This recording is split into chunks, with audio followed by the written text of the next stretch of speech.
Bonjour à tous, dans la vidéo d'aujourd'hui, nous allons parler en premier lieu de cours choix de matériaux pour les applications industrielles destinés aux étudiants de la première année de master professionnel en génie mécanique MASTEC à l'INISO, l'École nationale d'ingénieurs de Sousse. Puis en deuxième lieu, je vais présenter le chapitre 1 de ce cours intitulé Conception et propriété des matériaux. J'espère bien que ce cours soit à la hauteur de mes étudiants pour leur aider à bien connaître les bases de choix de matériaux et aussi pour bien aborder le choix des matériaux pour des applications industrielles. Avant de passer au premier chapitre, je vous présente quelques ressources liens pour vous aider à compléter votre formation. Premièrement, vous trouverez ici le lien du site internet Slimfuchen. Je vous invite à consulter l'article 12 de cours choix de matériaux pour les applications industrielles. Vous trouverez le cours, les activités et les examens. Aussi le lien de la chaîne YouTube Slimfuchen. Je vous invite à consulter la playlist matériaux et bien évidemment, merci de s'abonner à cette chaîne. Le choix de matériaux est une tâche fondamentale et très complexe. Le choix de matériaux est au cœur de la relation produits et matériaux procédés. Il est impératif d'effectuer le choix de couple matériaux-procédés à partir des critères de cahier de charge et dans un contexte de développement durable. Choisir le bon matériau pour une application donnée industrielle ou bien liée à la vie est un problème très complexe. Il fait intervenir différentes propriétés contradictoires de matériaux qu'il faut combiner au mieux. Certaines doivent être maximisées comme la résistance, le module. Certaines d'autres doivent être minimisées comme le poids, le coût ou bien l'impact sur l'environnement. Le plan de cours, partie 1, porte sur la conception et les propriétés des matériaux. La partie 2 porte sur le diagramme de choix de matériaux. La partie 3, les indices de performance déterminés à partir des conditions de service. La partie 4, choix de matériaux en tenant compte de la géométrie de la matière disponible sur le marché. La partie 5, c'est une étude de cas pour le choix de matériaux pour une poutre de charpente très utilisée dans l'industrie pour la fabrication des abris. Partie 6, le procédé de fabrication et choix dépendant de procédé de fabrication, de coûts pour la partie 7 et l'environnement et l'impact de choix de matériaux sur l'environnement, comment on va tenir compte de ce choix lors de la conception. La première partie, conception et propriété, comprend l'évolution des matériaux, le processus de conception et choix de matériaux et les propriétés des matériaux, critères de choix d'un matériau et d'un process de fabrication. Et on va terminer par la classification des matériaux dans ce module. Premièrement, généralité. Les composants mécaniques ont une masse qui vont supporter des charges ou bien conduire de l'électricité ou bien de la chaleur, sont exposés à l'usure ou bien à la corrosion, sont faits d'un ou plusieurs matériaux, ont une certaine géométrie, doivent être fabriqués. Le but de ce cours est de décrire comment tous ces éléments interagissent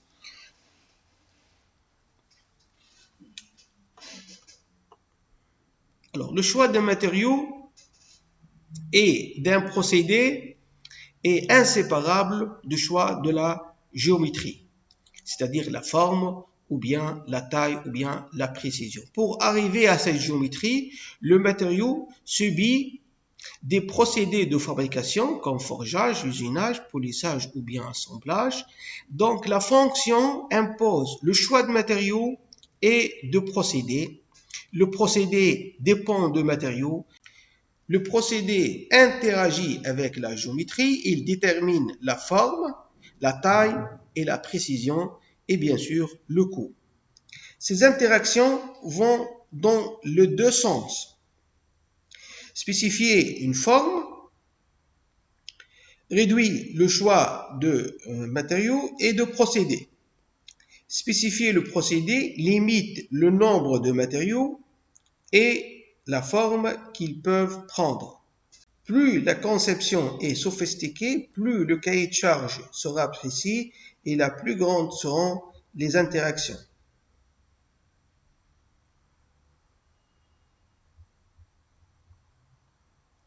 Évolution de matériaux. Les aspirateurs avec filtre étaient actionnés à la main, fabriqués en 1900 avec un débit très faible, avec une puissance 50 watts et un poids est égal à 10 kg. Le matériau utilisé pour ces aspirateurs, c'est principalement le bois. La deuxième version, c'est les aspirateurs électriques avec filtre, avec un débit plus élevé, avec une puissance est égale à 300 et un poids plus faible, 6 kg seulement. Bien sûr, ces matériaux sont fabriqués en acier doux. Aspirateur avec filtre léger et puissant, fabriqué à partir de 1985, avec une grande puissance et léger. Le matériau utilisé, c'est l'ABS et le polypropylène.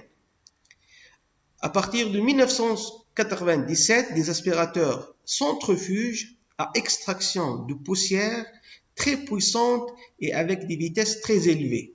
La puissance est égale à 1200 avec un poids est égal à 6,3 kg. Le matériau utilisé pour ces aspirateurs, principalement, on trouve les ABS, le polycarbonate et le polypropylène. Alors, le processus de conception, le choix est effectué avec une précision croissante avec la conception. La mise en œuvre des différentes étapes de la conception se fait en utilisant des outils de conception listés à la figure suivante. Ces outils permettent de modéliser et d'optimiser la conception en automatisant certains aspects en utilisant les logiciels de CAO. Alors, à ce stade de conception, la première phase qui consiste à faire des analyses fonctionnelles afin de clarifier la fonction, le concepteur a besoin de valeurs approchées pour les propriétés, mais concernant le plus grand nombre possible de matériaux. Donc, le choix de matériaux entre les grandes classes de matériaux et pour le procédé, la même chose. La deuxième phase de concrétisation, il est nécessaire d'avoir des données sur un groupe de matériaux seulement, mais avec une meilleure précision, niveau de détail supérieur à celle déterminée dans la première phase. Donc ici, on va faire de la modélisation afin de définir les caractéristiques principales du produit en termes de taille et de forme, choisir entre les familles une grande classe et une classe de procédés. Pour la phase finale, il est important de choisir un producteur de matériaux, un matériau, une seule nuance et un procédé de son produit pour faire les calculs des détails et optimiser la réalisation. Après, à la fin, nous obtenons notre produit avec un choix final de matériaux et de procédés. Le produit va répondre aux besoins de marché. Exemple, étude de cas, le tire-bouchon. La fermeture d'une bouteille par un bouchon crée un besoin, celui d'avoir accès à l'intérieur de la bouteille. Il est possible de formuler ce besoin ainsi. Il faut un appareil pour retirer les bouchons des bouteilles. La première étape, concept. Retirer le bouchon par traction ou bien par cisaillement, en poussant dessous par le bas, le détruire ou en cassant le goulot. Alors, dans la partie concrétisation, si on adopte celui de la traction, on peut proposer comme solution dans cette phase un levier léger pouvant supporter un moment fléchissant donné, une vis transmet une charge au bouchon, une fine lame élastique qui ne flambe pas quand on l'enfonce le long du bouchon, une aiguille fine résistance pour s'enfoncer dans le bouchon. Alors, la phase finale, les détails, où on va faire le choix final des matériaux, le choix final de mode de fabrication, où on va optimiser le coût aussi et préparer les dessins d'ensemble et les dessins de définition.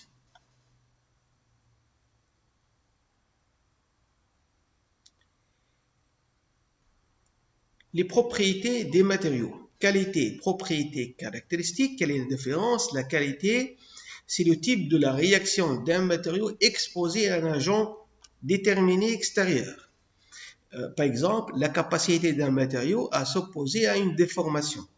La réponse est exprimée en termes de propriété et caractéristiques. Grandeur décrivant l'ampleur de ces réactions. La rigidité, c'est la propriété. Mesurée par une caractéristique, c'est le module de Young, déterminé par l'essai de traction. Ça permet de faire la possibilité de comparer les matériaux entre eux, de choisir le matériau. C'est une traduction de cahier de charge en fonction de ses grandeurs avec des niveaux déterminés. Ici, on va présenter les propriétés des matériaux. D'une manière générale, on trouve la densité et le prix. De point de vue mécanique, on a le module de Young, la limite d'élasticité, la résistance, la déformation à la rupture, la limite à la fatigue, d'endurance, la ténacité, la dureté, la capacité d'amortissement. Pour les propriétés thermiques, on trouve la température, par exemple, de fusion, la chaleur spécifique, la conductivité thermique, la conductivité électrique pour le domaine électrique, la résistivité, la transparence et l'opacité pour l'optique et la résistance à l'environnement. On trouve comme propriété l'inflammabilité, la résistance aux solvants organiques, aux acides, aux bases et aux rayons ultraviolets. Le tableau suivant présente la qualité pour les différents types de caractéristiques, y compris les caractéristiques mécaniques thermiques. Choix de matériaux en fonction de domaine de température d'utilisation. On trouve à basse température les principaux matériaux et les principales applications. Par exemple, pour une température de service entre 0 et 150, la plupart des polymères résistent à cette température avec quelques alliages de magnésium afin de fabriquer quelques appareils à base de plastique. Alors, si on augmente les températures de service entre 600 et 1000, on a besoin des matériaux plus résistants à la chaleur pour fabriquer par exemple les turbines à gaz et les composants de four.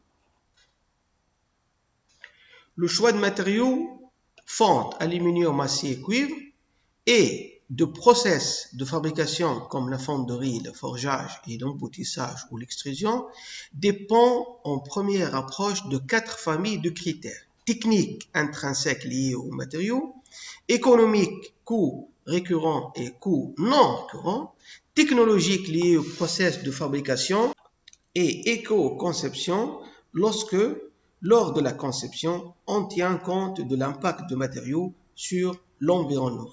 Le choix final résulte souvent d'un compromis entre ces différents critères. Les critères techniques peuvent intégrer en fonction de cahier de charge de la pièce des contraintes en fonctionnement, par exemple les caractéristiques mécaniques, la tenue en fonctionnement à chaud, la masse volumique si on cherche l'allègement de la pièce, la résistance à l'usure si la pièce est sollicitée au frottement, la conductivité ou bien la diffusivité thermique, la tenue à la corrosion. Alors pour les critères économiques, on peut intégrer plus généralement la maîtrise des approvisionnements, la disponibilité des sources ou l'évolution prévisible des prix. Il est donc nécessaire de prendre en compte le prix matière, la facilité de trouver un fournisseur avec le process et le matériau retenu, les coûts récurrents liés à la valeur ajoutée et les coûts non récurrents comme la fabrication de prototypes, les outils de série, la mise au point initiale, la fabrication des échantillons initiaux et la durée de vie des outillages. Les autres coûts indirects aussi, on peut les prendre en considération. Les critères technologiques liés à l'environnement de la pièce influent sur la facilité de réalisation de sous-ensembles. Pour quelques matériaux, l'assemblage, l'usinabilité et la possibilité de déformation. Pour d'autres, la possibilité d'automatisation de process de fabrication et les traitements thermiques. Donc, les critères éco-conception liés au concept de développement durable, ces critères peuvent intégrer par exemple l'impact en termes d'émissions de CO2, de matériaux ou bien de process de fabrication. L'impact en termes de facilité de recyclage ou de facilité de démontage en fin de vie de produit. L'épuisement de la réserve mondiale de matériaux et la possibilité de trouver des matériaux de substitution pour remplir la même fonction et pourquoi pas ne pas utiliser un matériau fabriqué dans la même région. On termine par la classification des matériaux. On classe habituellement les matériaux à partir de ce moment en 9 grandes familles. On trouve les métaux et leur alliage, les polymères techniques y compris les thermoplastiques et les thermodécissables, les caoutchoucs, les mousses alvéolaires, les céramiques techniques, les céramiques poreuses comme les briques. On trouve le verre, les composites et le bois. Voici 9 classes de matériaux. Application 1. Conception et propriété des matériaux. À vous de compléter le tableau suivant, la qualité des différentes caractéristiques mécaniques. Alors, le module de Young permet de mesurer la rigidité, c'est la capacité d'un matériau à s'opposer à une déformation. La limite d'élasticité, bien la résistance, c'est la résistance aux efforts, déformation à la rupture, la ductilité, capacité à se déformer avant de rompre. La limite d'endurance, c'est la résistance à la fatigue, sollicitation mécanique cyclique alternée, par exemple. La ténacité, c'est la résistance à la propagation de fissures. Et la résistance à l'enfoncement d'un pénétrateur, c'est la qualité de la caractéristique dureté. La partie 2 porte sur le diagramme de choix de matériaux, l'approche hiérarchique, l'approche comparative des matériaux et les diagrammes de propriétés utilisés pour faire le choix de matériaux dans le reste de ce cours.